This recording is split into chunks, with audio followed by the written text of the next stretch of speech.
Page Journal family, wherever you are around the world, welcome to a brand new special show we've got for you. It goes by the name of the Pace Journal Preview and Review Show with the man on your screen, or maybe soon on your screen, the international fast bowler. He's someone that I have tons of respect for. He's well renowned in the game. Tymal Mills, over 133 T20 wickets around the world. This guy is the real deal, and he's also the real analyst as well. During this series, we're going to be reviewing some of the best series going around in world cricket, and who better to hear it from than the pros themselves. Welcome to the Pace Journal.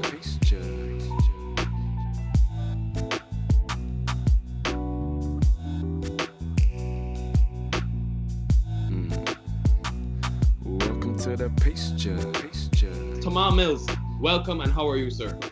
Yeah, good, thanks, mate. Bit of an intro. Not had an intro like that for a while. But yeah, I think it'll be good. We spoke about in the team a lot of the content we give on Pace Journal is obviously more technical analysis of mindset.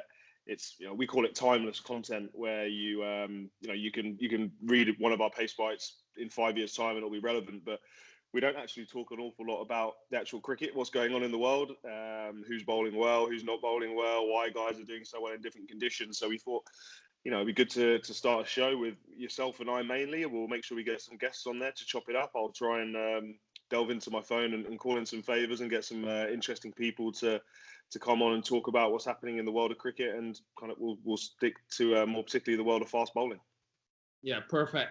Today we're going to be reviewing India versus England. Obviously, such a really surprising first test for a lot of people around the world watching it, but this is promised to be a very highly contested series between two world greats. Obviously, a lot on the line. The World Test Championship. England need to win 3 games in order to qualify for the final, which is at home, of course, and India just need to win 2. So a lot to play for, and you can see that the demands of England is clear. Initially, they want to win and want to win comprehensively. So a big statement being put out. What were your thoughts on that first test, Tymal, overall? Yeah, it was good. It was nice to see. So in England, it was on free-to-air TV, which hasn't happened since 2005 for a full series. So Channel 4 have got the rights to the television, so brought in a new audience, which was nice. Freshened it up a little bit. Obviously, Sky do a brilliant job of all the analysis and the technical stuff and the money that they've brought to the game. So it was a little bit of a change, but it was nice to see. It was really competitive. Kind of there were battles, lots of competitive battles within the game. Obviously, Joe Root was outstanding throughout the game itself. He's carried on his great form from Sri Lanka recently, and yeah, the pace bowling played a much bigger part than probably what anybody expected. You expect a Test match at Chennai, you expect it to be all spin, dominating, turning tracks, which it was, but there were some really key performances from the fast bowlers as well. Yeah, we're gonna definitely get into that fast bowling performance, but before we do that, let's give Joe Root his deserved time on this show. Tymal, he was brilliant. 218, 377 balls, a total of 21 boundaries. What a fantastic player he is. I mean, over 600 runs in 2021 already, and he's already halfway into the amount of runs he scored in the last series, which was in 2016. This guy is remarkable. Yeah, leading by example, obviously. He's one of those batsmen at the moment that, if he gets past 20, 25, you're thinking as a bowler, we're in for a long day here. And England had a long couple of days, 190 overs they did in the field, and that's tough in the heat of Chennai. Obviously, a lot of spin was bowled in that, but for all the guys having to stand out in the heat all day, whilst Joe Root's going about his business, 190 overs of toil out in the dirt is, he's in excellent form. As I said, he's leading by example. Away from the crease as well. There was a lot of stick on social media, particularly about how long England batted in the second innings. A lot of big name pundits. Shane Warne was screaming on Twitter to declare why you're still batting. You've got enough runs, but it proved to be a master stroke and got his side over the line, first of all with the bat and then with his captaincy later on. Yeah, and I think what was interesting for people that didn't know, when England were last in India, they made 477 declared and ended up losing pretty badly. So I think probably the extra security of those extra runs by Joe Root this time, and it proved to pay off. So I have to give him credit, and especially the England management, coaching staff as well. Tymal, you mentioned the fast bowlers. Obviously, 190 overs in the sun, in that temperature in India, it's never easy. One of the most difficult things, really. I would say the fast bowlers on both sides had a pretty good game. I'll focus on India first. 7 wickets between Ishant Sharma and Jasprit Bumrah. However, the main stat that stands out to me is 76 overs out of all those overs being bowled were spent by those pacers. And when you look at a series which has a lot of games to come, that could be very pivotal. What was your main takeaway from the Indian seamers, mainly Ishant Sharma and Jasprit Bumrah? Yeah, you make a really good point. As you said, the next Test match starts 3 days after the last one ended, so it's a quick turnaround again in Chennai, so no travel, but I'm sure there'll be a fresh pitch. But yeah, that's a lot of work. That's hard work for, as you say, India came in with only 2 fast bowlers, Bumrah and Ishant Sharma. The rest of the overs bowled by spin, and India are depleted at the moment. Obviously, they had so many injuries on their recent tour to Australia. Their main big guns, Umesh Yadav, Mohammad Shami, they're also on the sidelines for now. Maybe it's talk that Shami may be around for the 3rd, 4th Test. But the guys in reserve, Thakur, Natarajan and Siraj, they're inexperienced guys, but they did handle themselves well in Australia, so they do have guys to come in if needed. But a lot of pressure on Jasprit Bumrah and Ishant Sharma, 1, to stay fit. Both have had injury problems in the not so recent past, and 2, to perform with the ball. Yeah, believe it or not, Jasprit Bumrah playing his first home test in that last test, and 83 wickets in 18 matches. I can tell you, people were talking about this guy in the T20 format, but he's really proven to be a gem in all 3 formats for India, and truly a world-class talent. But it's interesting you noted Mohammad Shami, 10 wickets in 2016, the last time England were in India, and obviously not having him will be a huge factor, in my opinion, in this series. Tymal, as a fast bowler yourself, you know how hard it is to toil in the hot sun in those conditions. Would you say there will be rotation? Can we expect rotation from India going forward in this series? Oh, you think there'd have to be, as you say, it is so tough. You can't expect guys to play 2 seamers for all 4 Test matches. So those inexperienced guys that I mentioned, particularly Natarajan and Siraj, who did handle themselves so well in Australia, they're going to have to come in. They're going to have to perform. They're going to have to support the main guys. Obviously, Ashwin's going to do a lot of bowling from one end, going to bowl a lot of spin.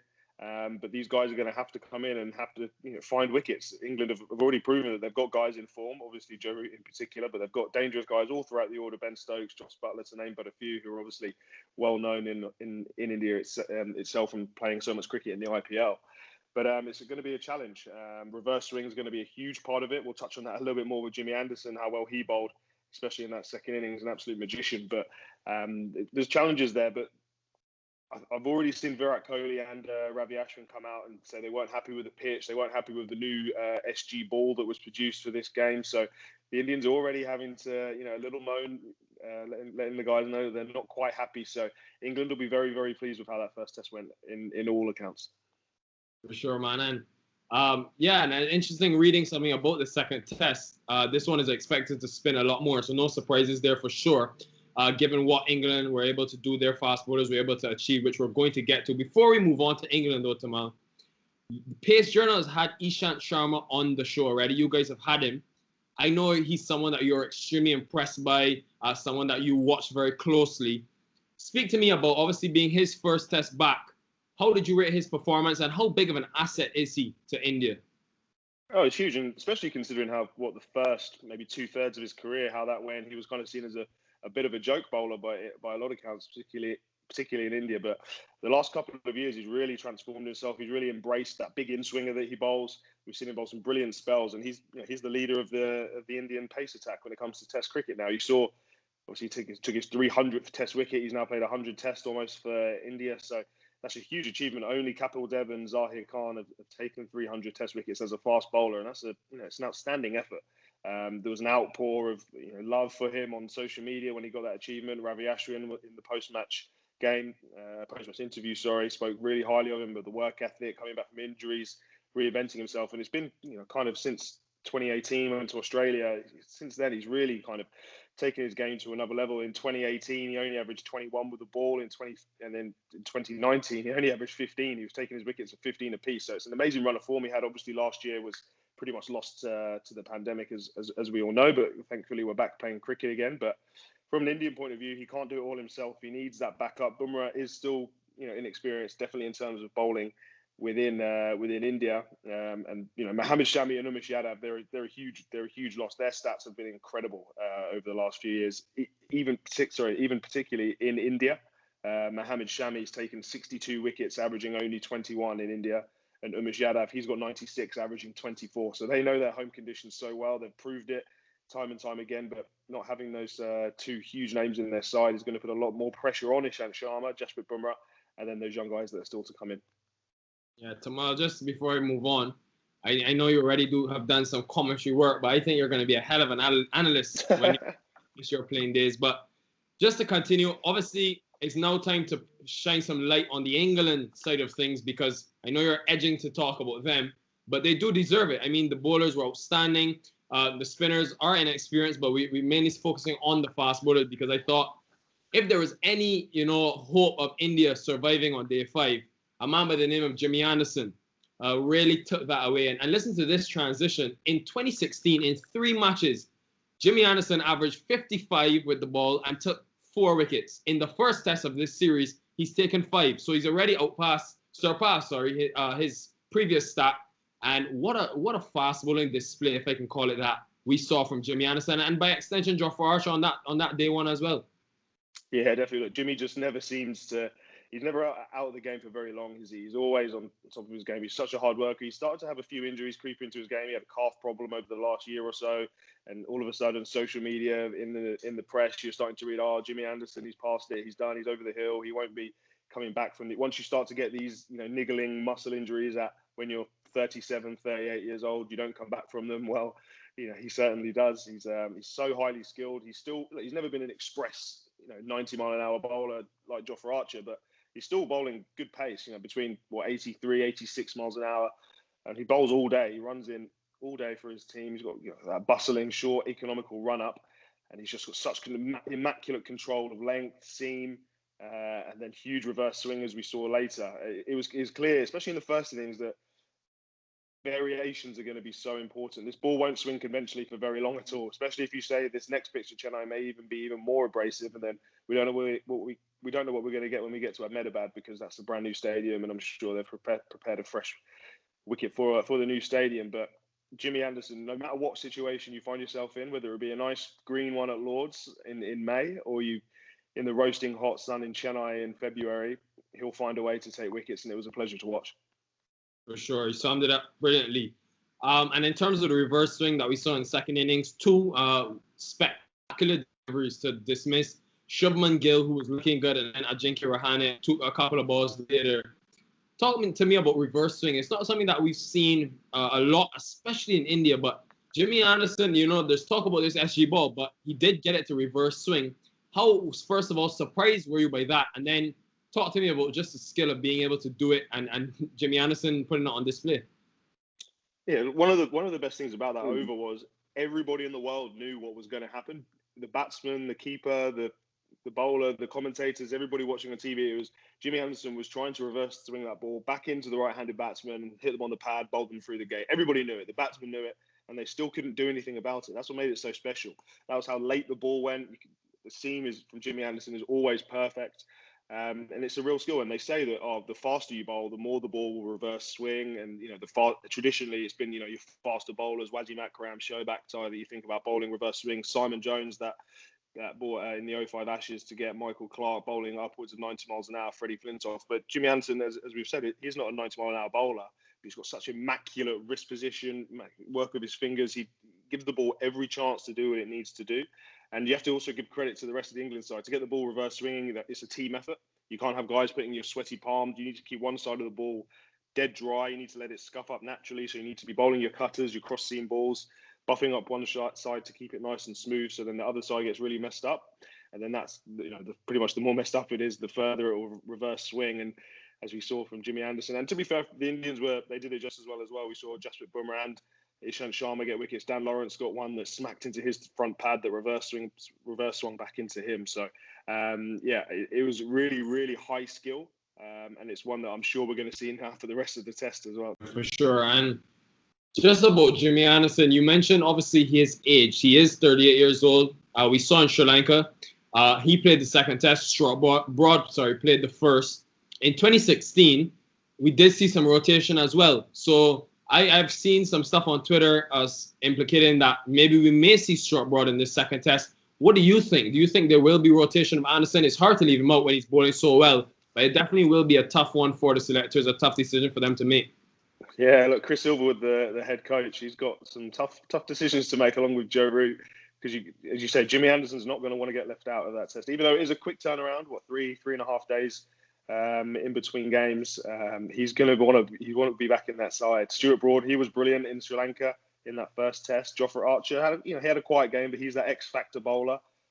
Mark Wood, he's been bowling really quick as well. He was really impressive in Sri Lanka. And you've got Sam Curran, Chris Wokes, obviously Ben Stokes. He didn't bowl too much in the game, but he's obviously going to play. He's your third teamer, and obviously you're going to play at least two spinners in India. You're going to play Jack Leach and Don Best, so they're going to get a good run in the side unless Moeen Ali comes in for one of them as well. So it's going to be a really tough call. Some guys are going to be really hurting, really annoyed to be left out, especially Broad and Anderson. They're two stubborn old dogs that have been around for a long time and have proven time and time again. I think Stuart Broad will be really effective with that really quick leg cutter that he bowls. He bowls that leg cutter that he still manages to get enough pace on it to deviate away. In T20 cricket, one-day cricket, you're looking to bowl slower balls to take all the pace off and to try and deceive the batsman and make them hit you for six. Whereas in Test match cricket, you see Stuart Broad in particular, Jofra Archer bowls a really good one as well. Those fast leg cutters, so they still have to, because if you get a nick, you need them to carry through to the keeper. So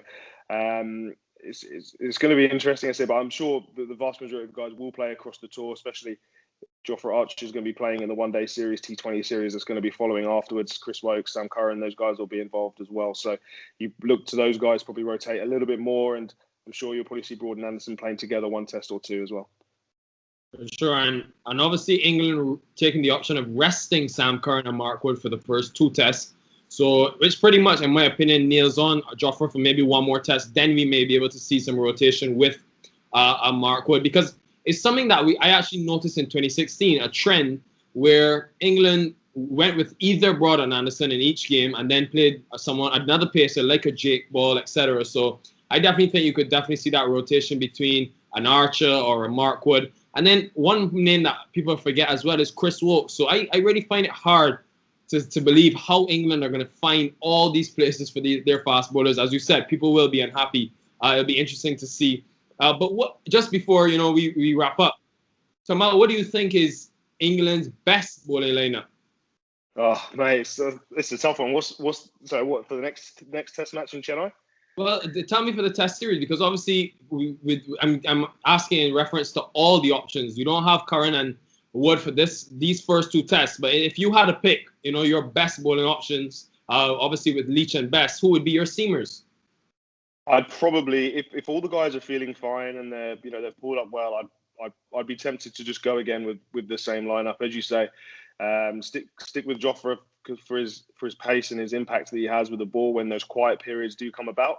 As you say, Jimmy was so good, especially the way he finished that Test match. He's so good. And again, if the boys have pulled up well, I'd go with them again. As you say, it's a long tour, it's a long series. You've got guys to come back into the fold towards the back end. So I'd probably stick with. But yeah, you got to assess the conditions X, Y, and Z. But if it's going to be a similar type of pitch, I think the confidence is so high within the team that they'll likely try and stick with. I think Ben Stokes is a really important kind of cog to the whole unit. Obviously, being the genuine all rounder coming in the upper middle order. You see, some games he bowls loads, and some games he doesn't bowl at all. So I'm sure they have to try and manage his workload. He might have a few niggles and stuff going around. So any overs that he can bring to the side are obviously really important. He made the breakthrough, got Virat Kohli in the second innings when he was set on 72. So Ben Stokes obviously will have a big part to play. I'm just looking at the scorecard now. He only bowled 4 overs in the second innings and only 6 in the first. So he should be fresh in terms of match overs.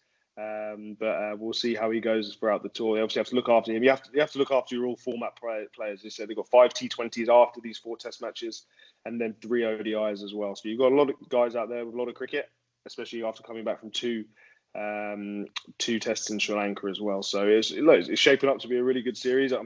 It'd be surprising if India don't come out firing this next game. The likes of Rishabh Pant, Virat Kohli, Shubman Gill, with the point to prove next Test match. Before we go, Tymal, I'm going to put you on the spot here. I would like your prediction. Obviously, 3 more Test matches to go in this 4-match Test series. Let's get a prediction from the pro himself, Tymal Mills. how is this series going to go in favor of who? Oh, yeah, put me on the spot. We didn't plan this off air. Look, England obviously 1-0 up. I'm gonna give them a 2-1 win over the course of this series. There'll be a draw in there. How good will this be? India win the next one, a draw in the first Test match, in the third Test match in Ahmedabad, and then England go on to win the winner takes all last one come the fourth Test. How about that? But believe it or not, I think this is a New England side with fire in their eyes. I think they want a place in that World Test Championship. So I think I'm going to agree with you, actually. I think England can pull an upset of 2-1, because in that third Test, I think it'll be extremely fascinating. That's a day-nighter, of course, at Ahmedabad, as you said. So a lot to play for in this series. You've heard the predictions, guys. You've heard all the analysis from the man himself, Tymal Mills. I've been Nikhil Uttamchandani.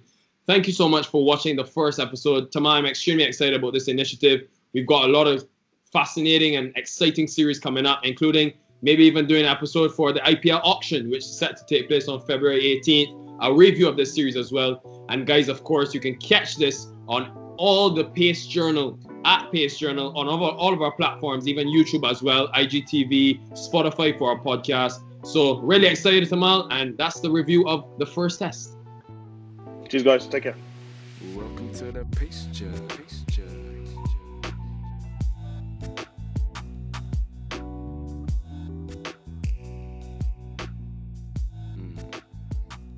Welcome to the Pace Judge.